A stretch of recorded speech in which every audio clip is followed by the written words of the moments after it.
JDs and Lettlemen, Goys and Burls, welcome back to the channel and welcome back to another XDefiant video. And I have to say it because I sound like a broken record at the beginning of each video, but I just want to say it again is thank you guys for all the love and support recently here on the channel. We're closing in on 4,000 subscribers and we might have already hit it at the time of this video going up. I don't know at this point. As of the time of recording this though, we have not hit it yet. So if we have, thank you guys so much. If we haven't, we're just right there. We're right on the cusp of it. So for today's episode, I decided let's set a like goal that's a fun one because I'm an immature child at times, and let's go for 169 likes. I was gonna do just 69, but I felt like we could push to the next level. And if you guys enjoy content like this, want to stay up to date with everything XDefiant, first-person shooters, or just me as a content creator and my personality, then make sure to drop a like and subscribe. It means the world to me. We upload almost every single day here on the channel. So let's hop into today's video. So I wanted to change the pace for today's video, and you could probably tell from the beginning of this video, we're going to talk about everything. And I'm not talking about leaks, news, and anything like that. I'm talking about what we know is definitive for XDefiant, and then we'll sprinkle in a couple things here and there that we have heard from Mark Rubin and others regarding the game, and just kind of breaking down everything from content to weapon progression, camo grinding, the weapons that are in the game, and everything. It might be a longer one, but we've had some new faces and a lot of questions in the comments from people who might not know much about XDefiant or just recently are finding out about it. So I decided, what is a perfect thing to do than just show it all off and talk about it. So starting out, we'll start with just kind of a synopsis of XDefiant's launch content, and then we'll break down each section as we go, and I'll put a graphic on screen for most of the stuff. If I don't, I'm sorry, I'm dumb at editing. So starting out, we're gonna have 5 factions at launch with 24 weapons that have 44 total attachments, a battle pass, 14 maps, 3 arena, and 2 linear modes, and we're gonna break down each one of these as we go. So one of the parts that makes XDefiant such a unique and cool first-person shooter is that each faction is given abilities, passive traits, and an ultra. So you are able to choose between 2 different abilities. You have a passive trait that is consistently active, and then going through kills, earning score, and doing a bunch of other stuff will allow you to earn your ultra, kind of like you see in Overwatch and games like that. So starting out with the Libertad, one of their abilities is El Remedio, and the other one is the Biovita Boost. I might butcher some of this stuff wrong, but this was probably the most broken one in all of the beta and everything when it came to people just using this class the most, because the Biovita Boost, in my opinion, was like almost a stim and people could use it to instantly heal, and it did not take long to recharge for that ability. Moving on, I'm not even going to try to pronounce the passive trait because I don't know what it's gotta pronounce it. So it's something that they had, you know, like I said, you always have this active during the game. And then their ultra, which was the Medico Supremo, which was this big thing you put on the ground and people stood in it and it just healed them the entire time. I'm gonna be explaining these like I'm talking to a 5th grader because I'm not the most professional, and I think that's what makes my videos a little more unique. Moving along, we have the Cleaners with their abilities of Firebomb or the Incinerator Drone and their passive trait of the Incendiary Rounds, and then their ultra ability of the Purifier. This is one of my favorite characters to run, not just because the Incendiary Rounds dealt a little bit more damage, but the Firebomb or the Incendiary Drone were both very fun abilities to use, but its ultra was a big flamethrower that was an insta-kill. Now, I don't know if that's going to change after a while or if they're going to change for launch, but that thing is like an instant one-hit marker, just death machine. It just went around and you could use it and just clear out rooms and areas, and it was a very fun thing to use. Not my favorite class, we'll get to that one in a second, but definitely up there as one of the coolest ones in the game.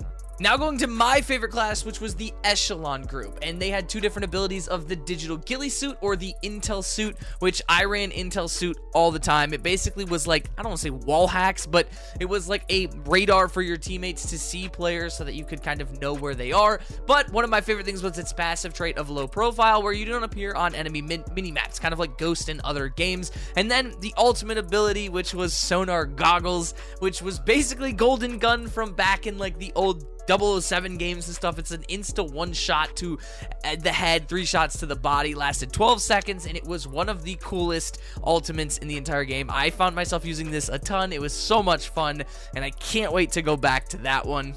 Moving along, we have the Phantoms, which they had the two abilities of the Blitz Shield and the Mag Barrier, and everyone who ran the Blitz Shield, I feel like, trolled me and just sprinted at me with that thing, and it drove me insane.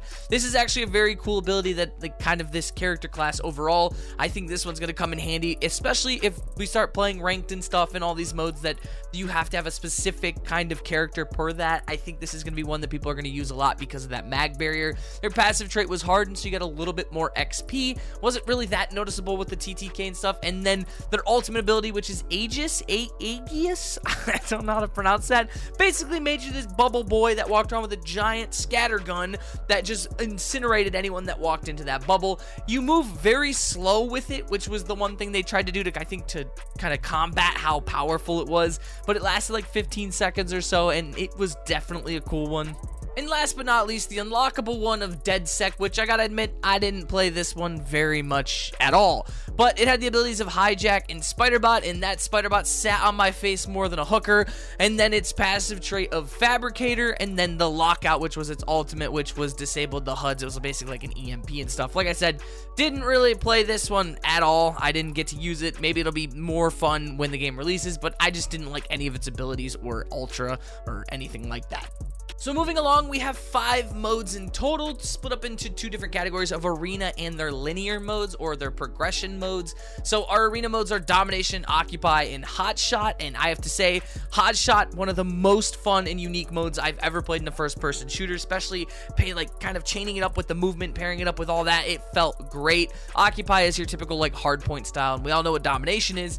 And then their progression or linear style were Escort and Zone Control. Escort, of course, move the payload, move it as far as you can, switch sides, see if the other team can do that. Zone Control, capture, kind of like war almost, capture one zone, push us to the next zone, go to the next, so on and so forth. Those were both the kind of more boring modes to me at the time. There were times that they were very intense, but I just felt like with no like Q lock or roll lock or anything, it just felt like it was just a glorified team deathmatch with a robot walking in the middle. But nonetheless, fun for some people, fun, not fun for others. So to go along with the modes, we have maps, and the maps that we have here, Arena, we'll start with that one, the smallest map in the game. It was the shipment of this game.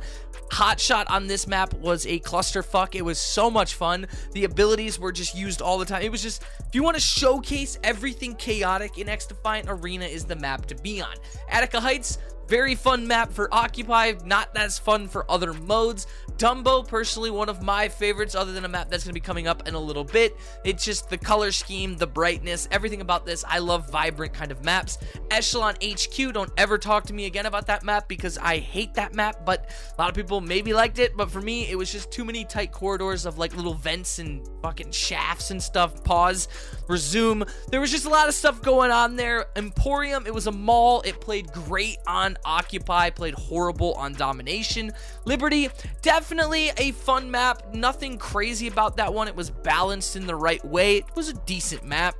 Mayday, now this was a map that I felt like I was playing Call of Duty at times. There's a plane in the middle, you got a bunch of stuff going on the outsides. It was basically a 3-lane map with everything being centered on the top of the plane. It was a very good map.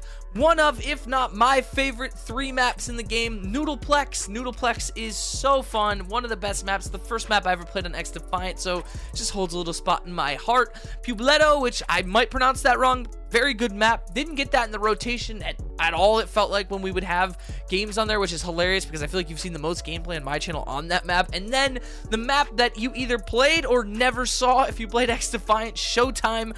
It's a good map. It's crazy and chaotic. There's a lot going on. It basically is like a movie film set, and there were just things all over it. It's a cool map. Like, it's a map that not a lot of people played for some reason. It just was never in the rotation. I feel like less people knew about this map than any other map in the game.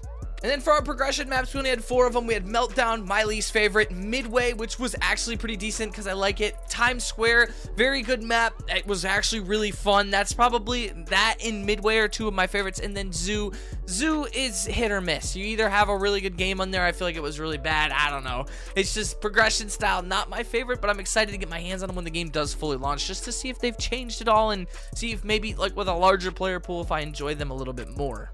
So the graphic I'm going to put on screen for weapons and equipment is going to suck, but I didn't feel like typing out an entire graphic for every single class and everything, so I went to the wiki and I got some information on that. So you can't have a first-person shooter game without first-person shooter weapons. And starting out, we have different categories of assault rifles, submachine guns, shotguns, light machine guns, marksman rifles, sniper rifles, handguns, and of course devices, which are your equipment.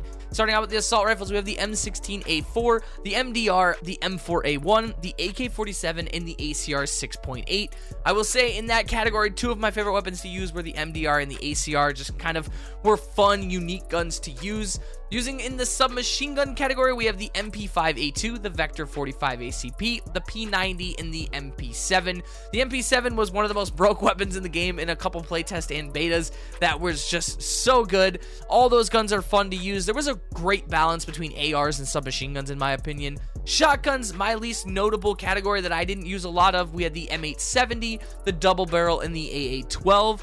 Light machine guns, we have the M249, the RPK-74, and the M60. The M60 in the beta was one of the most fun guns to use. Don't know why, but it was so crazy. Marksman rifles, I actually only used the MK20 SSR. I never used the SVD, so if you were an SVD user somehow, let me know in the comments section below. Sniper rifles, we had the M44 and the TAC-50. I love sniping in this game. It's something that I can't wait to do more of. And then handguns, we have the M9, the 6.86 Magnum, the M1911, the D50, the 9.3R, and the 5.7. I think the 9.3R was the burst one, if I remember correctly, and then the D50 was the Desert Eagle. Those are the two weapons I use the most. And then for devices, frag grenade, sticky grenade, proximity mine, flashbang, and EMP grenade.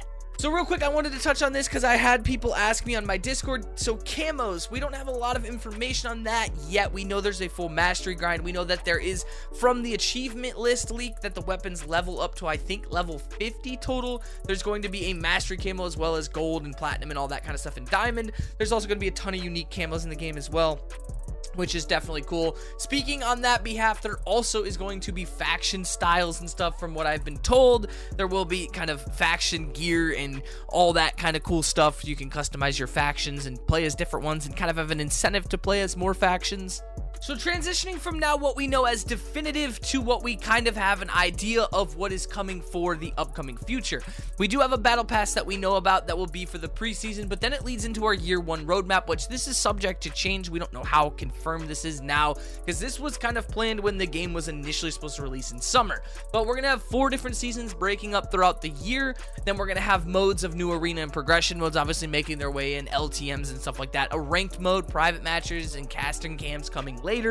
Then player protection, they're obviously going to work on their anti-cheat, their comfort features of a welcome list for beginners, and updating the practice zone. But in each season, you can expect to get 1 new faction, 3 new maps, 3 new weapons, and a 90-tier battle pass. And we've already seen a leak when it comes to season 1's content of at least one of the new faction coming in members is going to be straight from Rainbow Six Siege, kind of having a trophy system style ability coming in, which I think is going to point towards more of that competitive mode coming soon, because they're going to want that occupy mode to have something to prevent tacticals and maybe abilities and stuff like that. But we do have a season 1 roadmap that, of course, subject to change upon launch. And the question that's got a burning hole in everyone's pocket is the release date. And as of now, the only tentative date we know of at the time of recording this is a back-end date of March 31st, with rumors saying it's delayed, with rumors saying it's coming, with people who are just baiting over on Twitter saying that I can't wait to let you know on this information I have, because none of these people actually have information. It is just a guessing game upon all of us. So I talked a lot. I talked pretty fast in this video, so I'm sorry if I just kind of blew through this thing, but I didn't want to make this like a 20-minute video talking about XDefiant, and I'm not going to lie, I'm pretty jacked up on pre-workout still from leaving the gym, so that's probably why I have all this energy. If I would have made this around 8 p.m. tonight, I definitely would have been a lot calmer. So, hope you guys enjoyed the video. If you do, make sure to drop a like and subscribe. Turn on those post notification bells so you guys never miss an upload. You guys are beautiful, one of a kind. I love you guys to death, and you guys know exactly how we're ending it. Until next time, boys. Hello,